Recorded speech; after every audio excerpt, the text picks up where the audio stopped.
film yang mengadaptasi game, kalau dari grafik pendapatan sih kalau gue lihat so far sampai sekarang masih aman-aman aja sebenarnya gitu. Ada beberapa yang benar-benar drop banget, nggak laku banget atau jelek banget gitu ya, kayak film-film adaptasi game yang didirect sama Uwe Boll gitu misalkan, kayak House of the Dead, yang kayak gitu-gitulah, yang game-game zombie shooter gitu diadaptasi sama dia kan, itu kayak pendapatannya juga jelek gitu, kualitasnya juga pas-pasan. Nah itu kayak gitu-gitu sih flop sih bisa dibilang.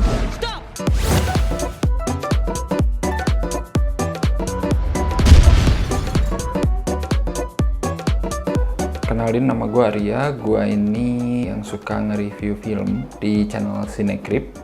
Sebenarnya profesi gue bukan reviewer yang benar-benar profesional sih ya. Cinecrip itu cuman bagian dari hobi aja gitu, hobi yang ditekuni serius.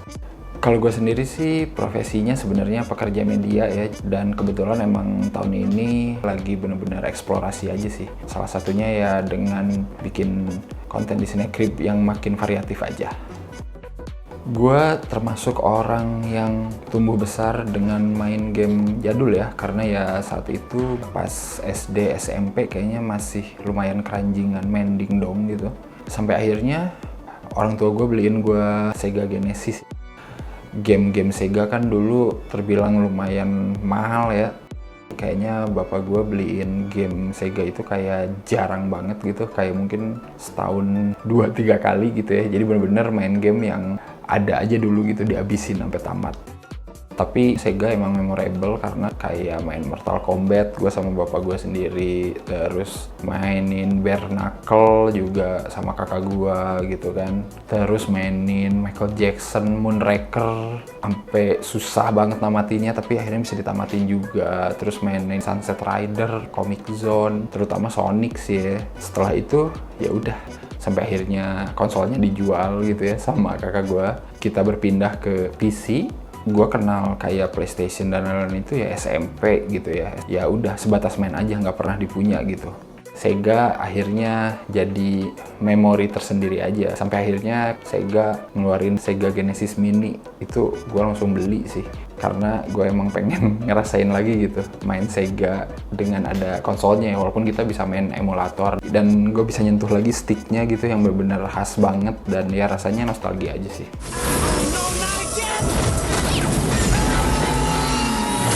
Super Mario Brothers. Kenapa banyak video game yang diangkat ke layar lebar? Sebenarnya ini sama aja ya, kenapa banyak komik yang dijadiin film kan? Karena ya maksud gue, game, komik, dan lain-lain kan itu adalah sumber hiburan populer dan emang punya fanbase-nya sendiri ya. Jadi sebagai pertimbangan bisnis sih emang udah bener film harusnya ngambil banyaknya inspirasi dari sumber lain, salah satunya game gitu. Jadi gue ngerasa hal itu lumrah-lumrah aja sih, dan emang sekarang game-game modern juga udah banyak ya storyline yang bagus gitu dan diadaptasi jadi film live action ataupun animasi gitu. Mungkin sekarang udah waktunya IP dari game dijadiin film sih, tapi ya tetap harus digarap bener gitu, digarap serius. Sony Pictures aja bikin divisi khusus untuk menaungi film-film yang mengadaptasi game dari brandnya dia kan. Dimulai dari yang kemarin kan Uncharted, terus nanti bakal ada The Last of Us gitu ya.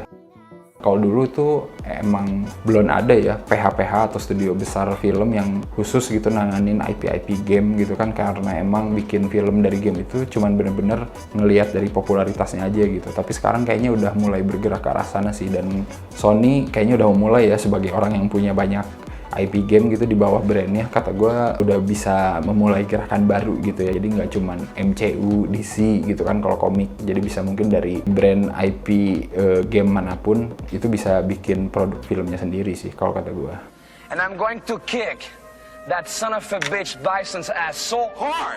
Now who wants to go home and who wants to go with me? Kenapa rata-rata film yang mengadaptasi game flop hasilnya? Sebenarnya macam-macam sih faktor yang bikin film jadi flop ya. Dari pendapatan misalkan, apakah tidak box office misalkan, atau mungkin dari kualitasnya juga ya. Film yang diadaptasi dari game yang secara pendapatan lumayan laku kan, itu yang makanya dibikin terus ya. Contoh paling gampang Resident Evil kali ya, yang kita udah nggak tahu udah ada berapa chapter Resident Evil sampai akhirnya ada seriesnya yang baru gitu kan di Netflix yang baru aja keluar gitu.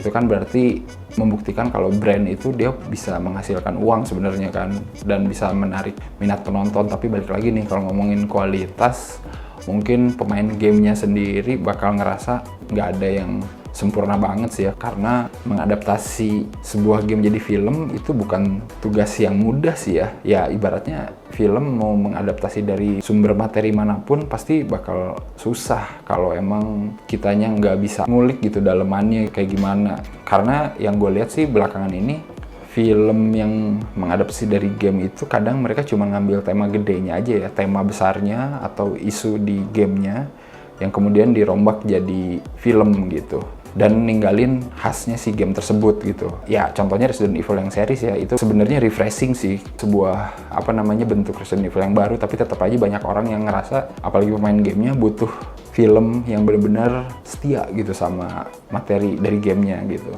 Balik lagi, menurut gue gimana cara ngemasnya sih yang bikin flop atau enggak sebenarnya ya. So far sih buat gue pribadi, gue nggak pernah berekspektasi banyak sama film adaptasi game.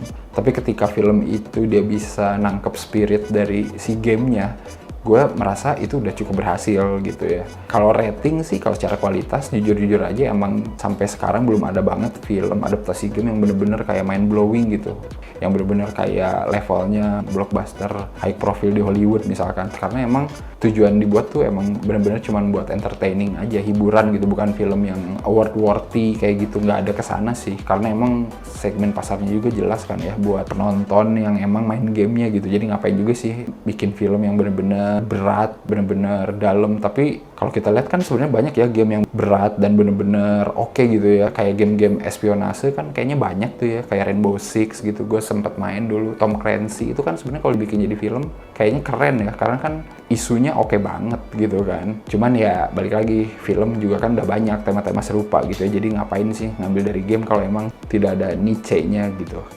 Film yang mengadaptasi game, kalau dari grafik pendapatan sih kalau gue lihat so far sampai sekarang masih aman-aman aja sebenarnya gitu. Ada beberapa yang bener-bener drop banget, nggak laku banget atau jelek banget gitu ya, kayak film-film adaptasi game yang didirect sama Uwe Boll gitu misalkan, kayak House of the Dead, yang kayak gitu-gitulah, yang game-game zombie shooter gitu diadaptasi sama dia kan, itu kayak pendapatannya juga jelek gitu, kualitasnya juga pas-pasan. Nah ini kayak gitu-gitu sih flop sih bisa dibilang. Tapi kalau yang diadaptasi agak seriusan gitu, Prince of Persia, Sonic gitu, itu kan laku sebenarnya di pasaran gitu. Jadi gue nggak akan bilang itu flop juga sih, cukup berhasil juga sih bagi penonton kasual ya. Nggak tahu sih kalau buat die hard fansnya.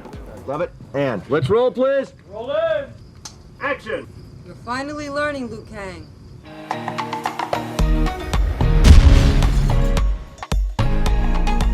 Oke, karena udah ngomongin film adaptasi game, kayaknya enaknya gue ngebagiin film-film adaptasi game favorit gue kali ya. Ini tidak dalam urutan tertentu ya, ini gue ngacak aja ya, yang bener-bener sekilas gue inget. I'm Sonic, a little ball of super energy in an extremely handsome package. Mungkin yang paling pertama adalah tentu aja Sonic ya. Salah satu adaptasi yang hampir mendekati sumber materi asli dari gamenya ya. Bukan berarti ceritanya mirip di cerita game gitu, tapi si kreatornya ini bikin cerita baru dengan cara ngambil elemen-elemen yang ada di gamenya. Dan itu berfungsi untuk ngebantu ceritanya juga, dan menurut gue itu cerdas sih. Jadi bener-bener kita bisa nonton Sonic dengan ceritanya sendiri, tapi tetap kita bakal inget kalau ini tuh adalah film dari game gitu. Dan kata gue Sonic 1 sama 2 berhasil melakukan itu sih. Mungkin di Sonic 1 masih kayak perkenalan karakternya ya, lebih ke karakter Sonicnya gitu. Tapi di film Sonic yang kedua, dia udah mulai ngebawa banyak elemen yang ada di gamenya gitu ya, dari stage-stage Sonic, terus dari karakternya gitu kan, karena ada penambahan karakter jelas, ada Tails, ada Knuckles gitu ya, jadi kayak lebih rame gitu. Dan tentunya Sonic 1 sama Sonic 2 juga kebantu sama karakter antagonisnya yang dimeranin sama si Jim Carrey sebagai Dr. Robotnik. Ini juga menarik karena menurut gua faktor film yang mengadaptasi game bisa sukses itu mereka harus berani pakai aktor yang emang oke, bukan aktor yang seadanya gitu. Karena ya itu mau nggak mau juga jadi bahan buat ngejual si filmnya ya. Dan Jim Carrey menurut gue pilihan yang tepat banget gitu, karena gue nggak tahu Dr. Robotnik bisa dibikin karakternya kayak gini gitu. Karena kan selama kita main gamenya, Dr. Robotnik ya udah seperti sosok villain 2 dimensional aja gitu ya, yang kayaknya jahat, datang jadi bos terakhir, kita lawan, beres gitu. Tapi di sini kan kayak dikasih karakter yang seabsurd ini gitu, dan itu cocok banget sama tone film Sonic gitu. What just happened? It's the Stash Masher, right here in the manual.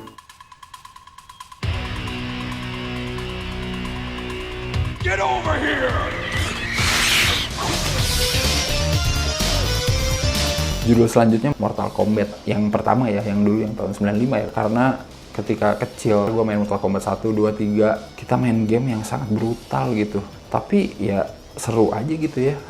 Gue nggak ngerti kenapa gitu. Ya mungkin orang bakal suka Street Fighter atau Tekken gitu, tapi buat gue Mortal Kombat adalah game fighting yang bener-bener ngebawa gue kayak gue suka main game ya gara-gara ini gitu. Dan ketika filmnya keluar sih gue suka banget, karena gue juga sempet langganan koran fantasi. Terus di koran fantasi itu ada sinopsis tentang film Mortal Kombat gitu, dan ketika nonton, wah gila ini seru banget gitu ya. Liu Kang, Johnny Cage, Sub-Zero, Scorpion, itu bener-bener karakter yang ikonik di gamenya, dan diterjemahkan ke film pun pas gitu, nggak berlebihan gitu.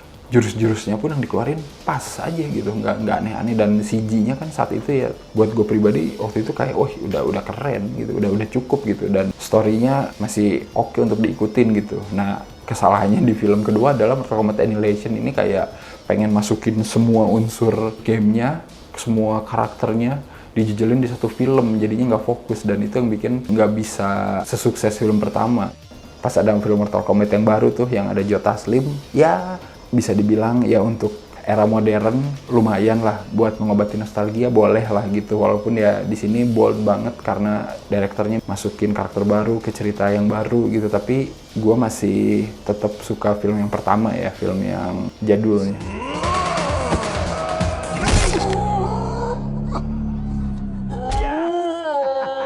Sorry.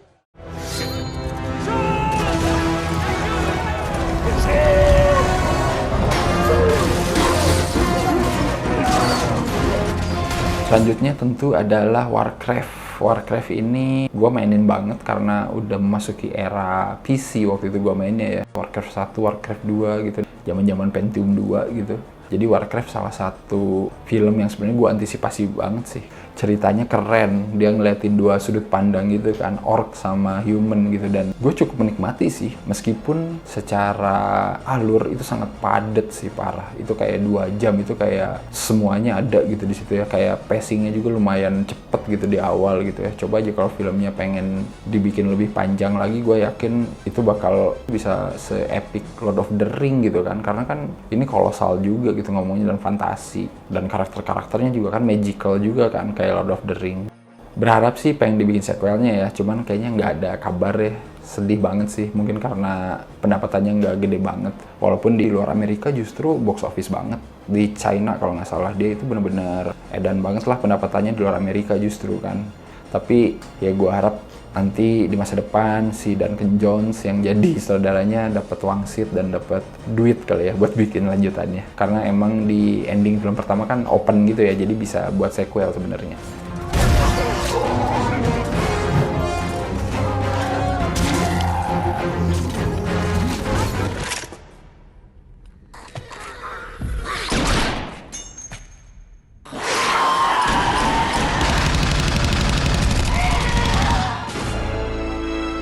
Selanjutnya mungkin ya film yang bikin gua suka sama film zombie pada saat itu ya Resident Evil pertama kan, Milla Jovovich. Resident Evil saat itu gua nggak begitu familiar sama gamenya, gua tahu tapi gua nggak mainin banget gitu. Tapi ketika nonton filmnya, gua ngerasa kayak bener-bener wah ini film monster zombie yang oke aja gitu, horornya dapet, thrillernya dapet gitu ya. Karena emang film pertama ini lumayan banyak momen-momen ikonik gitu, kayak adegan si gengnya Milla Jovovich masuk lorong blazer Umbrella Corporation, terus si hologram anak kecil yang creepy gitu ya, itu pasti bakal selalu diinget sih sama siapapun, gue yakin ya. Pokoknya Resident Evil salah satu yang harus dinotis sih. Yang main game setuju lah kalau Resident Evil pertama ya lumayan lah angin segar gitu buat ngomongin film adaptasi game. Cuman entah kenapa setelahnya gue udah nggak begitu tertarik lagi gitu.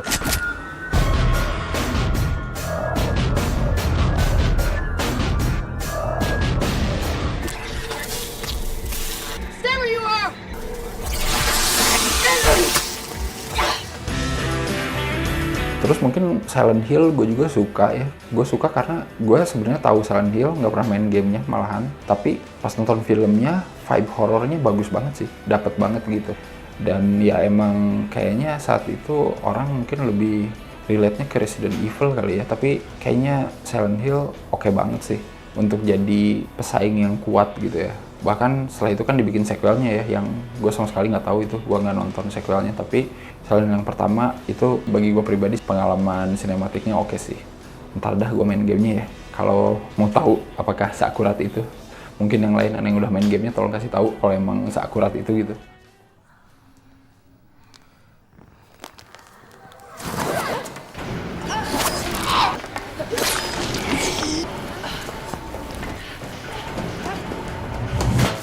Give me the dagger!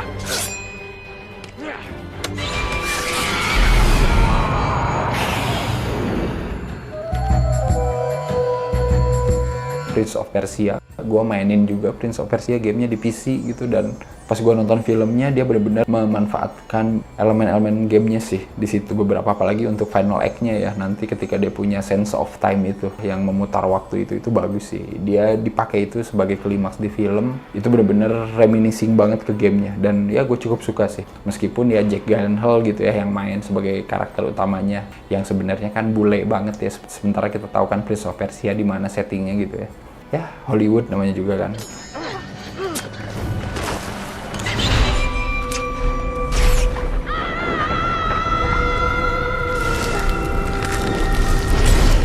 They took everything from me.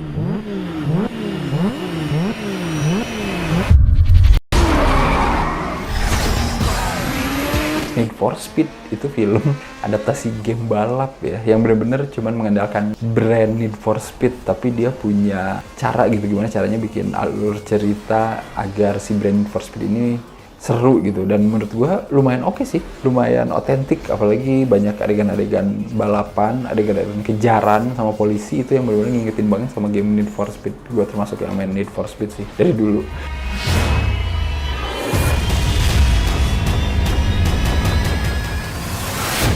Welcome to the Spanish Inquisition.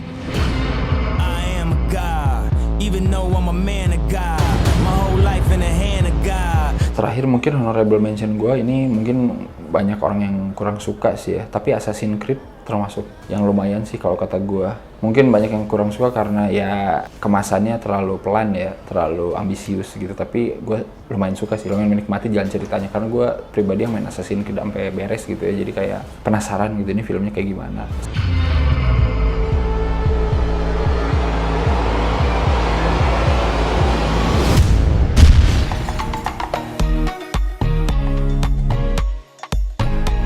Ya mungkin itu aja kali ya, ini gue nggak bilang terbaik juga gitu ya, tapi ini benar-benar murni personally favorit gue aja gitu ya. Bagi gue film-film yang tadi gue sebutin ya cukup mengingatkan gue sama gamenya gitu, dan cukup menghibur juga pas nontonnya, jadi bagi gue sih cukup sih. Meskipun sekarang gue lebih banyak main game di PC ya, tapi game retro, game konsol, Sega terutama bakal tetap punya tempat sih di hati gue. Gue sampai sekarang akan terus menantikan game-game Sega yang dibikin sebagus Sonic sih. Dan gue harap Golden Axe, please. Siapapun yang bisa adaptasi Golden Axe jadi film, please. Itu bakal se-epic Lord of the Ring kayaknya. Tapi mungkin kalian yang nonton punya pendapat lain, bolehlah sharing-sharing aja di kolom komentar kali ya. Dan jangan lupa untuk share, like konten ini, dan juga subscribe PPG ya. Semoga gue nggak salah ngomong channelnya ya, PPG kan ya, bukan Papi G. Dan jangan lupa juga kalian bisa cek channel Cinecrip buat nonton review-review film di sana. Oke, kalau kayak gitu thank you udah nonton videonya, dan sampai ketemu lagi di kesempatan selanjutnya. Bye.